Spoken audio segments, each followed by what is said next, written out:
Have you ever heard of a punishment that was so severe it was literally designed to be a form of social death? Well, today we're going to explore the story of Pani, a sentence that meant exile and torment, and the infamous prison that was built to enforce it, the Cellular Jail.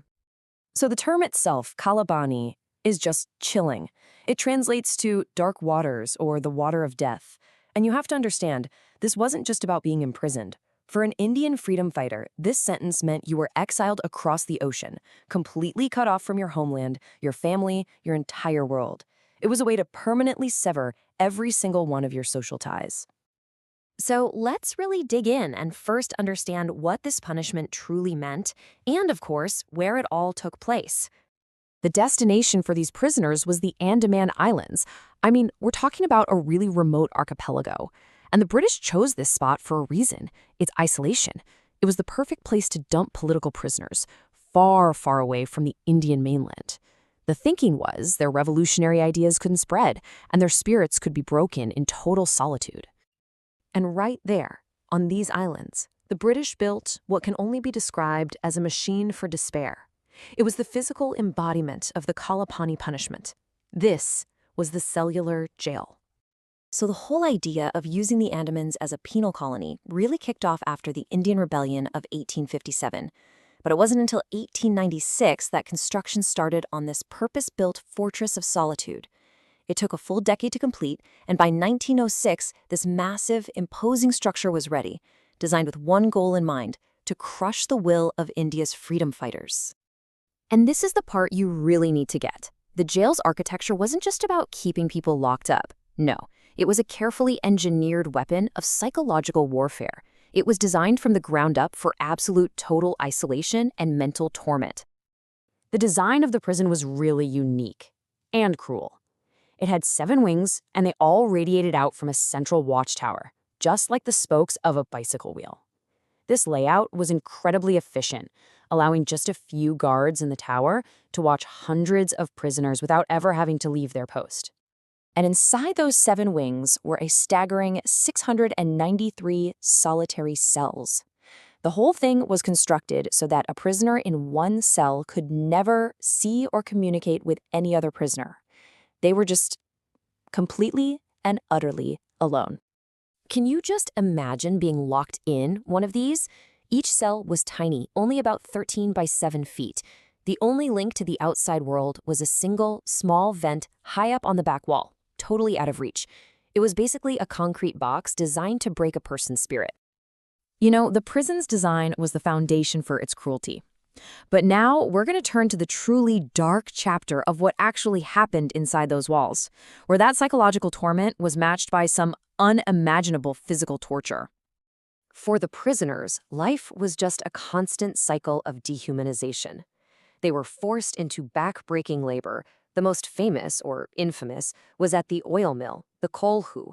They had to wear these rough, scratchy uniforms made from gunny bags. They were denied proper toilets, and they were constantly weighed down by heavy iron shackles, sometimes on their legs, sometimes with crossbars, and even neck rings. At that oil mill, the prisoners weren't treated like humans at all. They were treated like animals, yoked to the machine just like bullocks. They had a daily quota of oil they had to produce, and if they didn't meet it, well, they were brutally beaten. And just looming over the entire complex was this constant, ever-present threat of death. The gallows were strategically placed so inmates could always see them, and it was built to hang 3 men at the same time, a terrifying, constant reminder of what could happen to them. But even in a place like this, a living hell, the human spirit fought back. The prisoners' most powerful weapon was their own bodies. They organized hunger strikes, refusing to eat as a way to protest the inhuman conditions and the brutal treatment. It was a final act of defiance. The authorities' response to this was, of course, just as brutal. To break the hunger strikes, they would force-feed the prisoners. A rubber tube would be shoved down their nose and into their throat. But look at that last step. This whole procedure was incredibly dangerous. If that tube accidentally went into the lungs instead of the stomach, the mixture of milk and eggs would cause pneumonia, leading to a slow, agonizing death. They turned a life-saving procedure into an instrument of torture. This complete and utter disregard for human dignity continued even after death. For those who died in the jail, whether it was from torture, disease, or that horrific force feeding, there was no final respect. Their bodies were denied any last rites. Instead, they were put in bags, weighed down with stones, and just unceremoniously dumped into the sea. But history has a way of turning things around. After India gained its independence, the story of the cellular jail completely transformed, from being a symbol of oppression into a powerful testament to sacrifice. I mean, the transformation is just profound. What was once the ultimate tool of British colonial oppression, something designed to literally crush India's spirit, is today a national memorial. It's now a shrine, a place of pilgrimage that honors the immense sacrifice of those who suffered and died within its walls, all for the cause of freedom. And these weren't just nameless faces. So many famous freedom fighters were imprisoned here, including really notable figures like Veer Savarkar and Batuka Shwardat. Their stories are forever etched into the very walls of this prison, reminding all of us of the true human cost of freedom. So, as we look back at the incredibly dark history of the cellular jail, it really leaves us with a critical question.